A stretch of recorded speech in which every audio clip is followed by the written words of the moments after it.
Abattoir season 4 started with the great hyena coming back to life in Officer Gabriel's dream. Remember, he was still in Officer Pius' house from the last season. Officer Pius was kneeling and begging, even to the extent that he peed on his clothes. What do you want? I have come to slaughter your family the way you slaughtered my own family. Hyena was just making mockery of this man before his family. He even declared himself the husband and father of the whole family. The next scene had Bero and Cecilia in the eatery, but Cecilia's face wasn't good at all. She wasn't even smiling, and she wasn't even eating.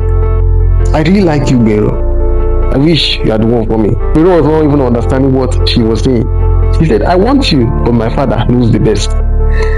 Bero said, give me your father's number. Let me talk to him man to man. He's in heaven, and he's your father too. That was when Bero's voice became more serious. You mean to say that God in heaven has said no to this? Bero, there's a perfect person for you out there. When it's time, you're going to find her. Bero said, Sisi, what I have for you is perfect. Think this thing very thorough, please. I have thought about it, but it's still a no for me. Bero thought it was a prank. Sisi, I have waited too long for this thing. I can't hear a no. Cecilia wanted to console him, to keep waiting on God, but Bero said, hey, don't do that. It's easy for you to blame God for everything when clearly there's someone else in the picture. That was when Cecilia cleared it out for him. She said, oh God, I'm not owing you. There's no man in the picture before she left. Salomon is not knowing what was happening, came with excitement. He can't even read emotions. Came in and started playing what I don't know. He said, sir, when can I come for my balance? Your guy said, just get out. Officer Gabriel was on call requesting for the picture of the raid that was made against Hyena and his team the previous day. She doesn't even know that Officer Pius was in a big trouble. Rambo, which is now Paul, was just angry and unsettled because of what this guy has done to Kante. He was trying to explain to him that we should allow God fight for us. But Baba said, if God will fight for man, he would have to use man to fight for man. I was just an instrument of war. How would a stranger be beating my mentor like nothing? And you expect me to just stay there and be watching? Now my loyalty costs a man. Rambo said, your loyalty is questionable. He told him to open his Bible, but they began to argue back and forth of where his Bible was. Collins could not even open the Corinthians when Rambo gave him his own Bible.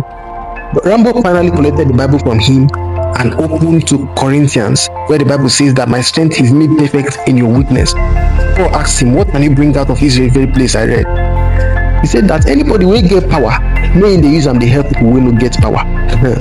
Anybody will be strong, may they use and they help people will be weak. Now wait till that place door. This is Kante, though he looks like hell. Rambo, what do you come do for here? Rambo say, I come say may I greet you. You want to laugh at me, Abi? Guy Kante was looking worse than Paul. Look at his leg, everything was scattered. Rambo, what thing carry you come for here?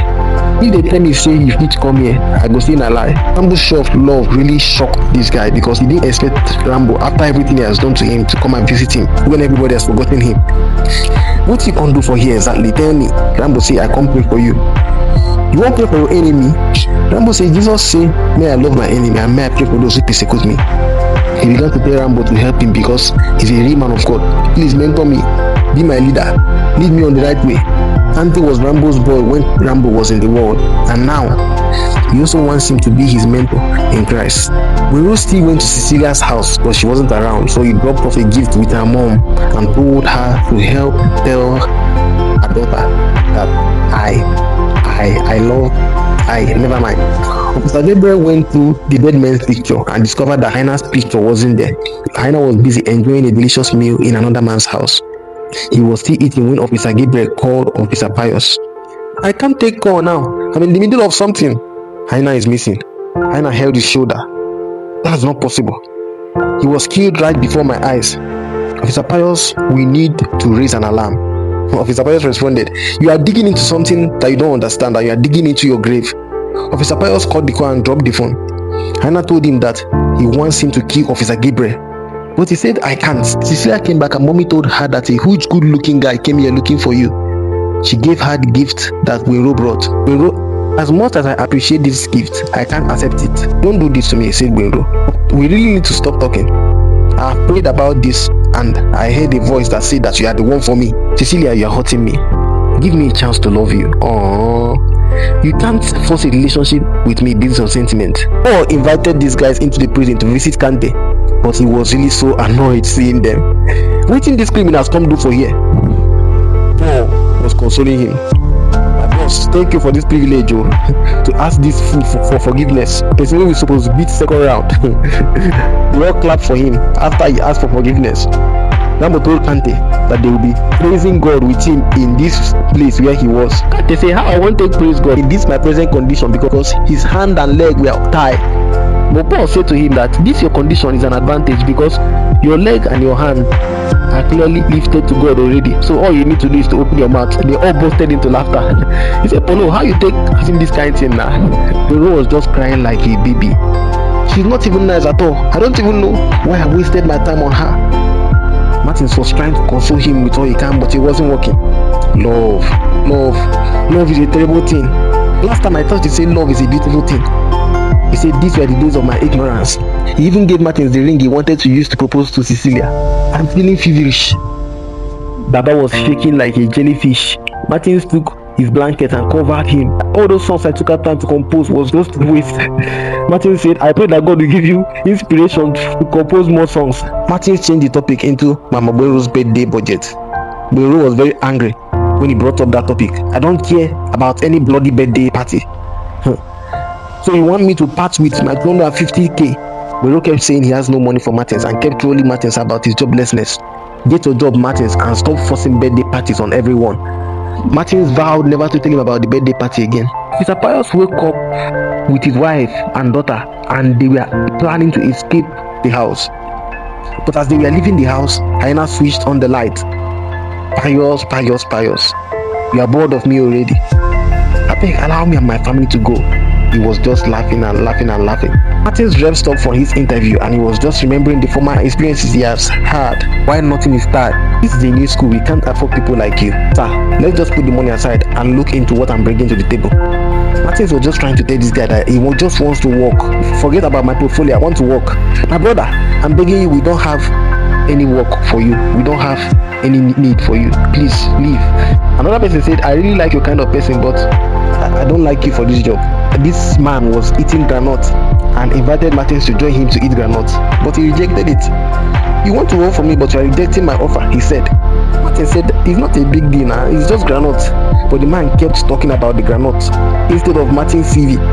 The granite reveals much about you than this empty papers you came here to submit. This really got Martins really upset. Martins was holding a bottle of granite in the house and Mommy walked in. He started expressing his frustration to Mommy and Mommy really consoled him with the scriptures. Explained to him that everything works together for good for them that love God. As they were talking, Martins got a call and he was to start work tomorrow. But it was a job as a waiter in a restaurant and Martins, he wasn't really satisfied with this job, but Baba this time he no get option. Officer Gabriel went to see Officer Pius in his office, but he wasn't around. He called his line, but his line was switched off. Even his wife's line was switched off too. Martins went to his boss to discuss how much he would be paid by the end of the month. But the man was really getting annoyed by that question. Martins went ahead to explain to him that he's going through a lot at home and he needs that money to throw a big party for his mom who just lost her husband a while ago. Martins, I feel pity for your mom, but your party is none of my business. He even went ahead to tell him that his salary is just 30,000 naira. Martins was really annoyed with that. Martins stepped out and called Boyro, who was really having a good time with his friends at the restaurant. I just thought to check up on you and also remind you of the money you promised. Do you realize you have no shame, Martins? I thought you vowed never to ask me of this money again. Martins said there's no shame for the shameless. Oh God, I need help. Please help me with this money. Martins kept asking Boyro for this money, while Boyro was just making mockery of him. He even went ahead to remind him that his mom is dead and that no matter what he does, he can't bring back another mother for himself. Boyro kept spilling these bitter words to Martins just to provoke him until Martins' boss came and told him to leave that place and go and attend to customers. Martins took the POS to one of the customers and it was Boyro. When he saw Martins, he was really shocked. Martins was just mean and said, Oga, enjoy the rest of your day. The arrogant boss called Martins aside and was telling him that he should not be behaving like a child, that he should act smart, he should respond to customers very fast. Martins resigned there immediately and went back home. Martins finally went to meet Cecilia and he was warmly welcomed to her office. I thought to just check on you and tell you about Mama Boyro's party. She said, I will surely be there. That I will be there. Hope you guys are planning to throw a big party for her. Please throw a big party for her. That was when Martin started talking about the funds, that they don't have funds, that they are working hard, and how much will you need? Martin started beating around the bush that this one, this one, this one. I said, what is the total? Or total? Martin said 200k. She said, I'll give you 500,000. Martin was bewildered when he saw the alert. He was so speechless. She brought her the gift that Buero gave her and told Martins to give the gift to Mama Buero.